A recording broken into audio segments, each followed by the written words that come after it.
Hi there, it's Nick Dutch. I'm back again. I'm just reading out to you a blog I'm about to post on another site.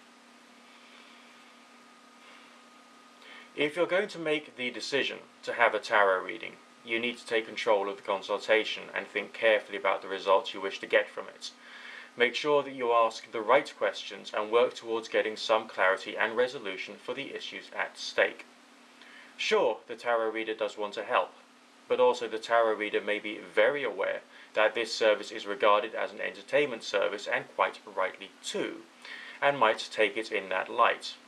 So if you want to use the conversation, that many claim to get therapeutic benefit from, as a means of inspiration gaining, then take control over the conversation.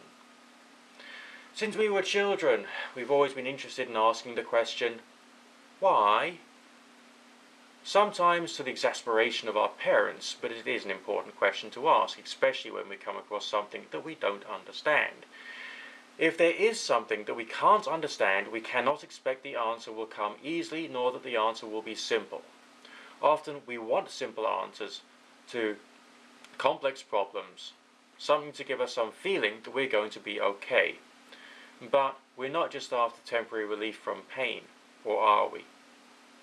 Are we truly seeking to come closer to the truth in some manner? Sometimes we find that there may be an underlying cause to an issue. Sometimes it helps to know what it is. But as with everything in life, we don't always get benefits from looking at the apparent causes.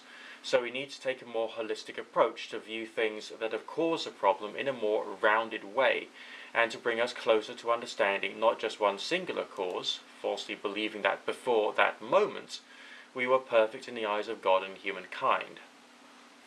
When we place our problems squarely under the microscope of analysis, we often see that there is not one cause. The answer to the question is not the simple one that we wanted when we first asked the question, why?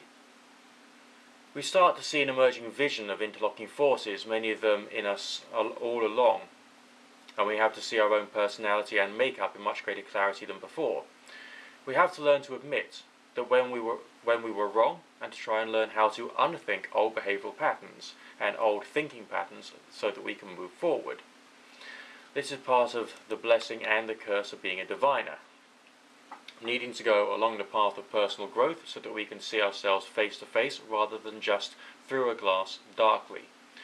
Fortunately for us humans, we have a toolkit at our disposal to help us on the journey, and it is analogous to a journey, for the place of thinking and behaviour that I am now in is different to the place that I used to be.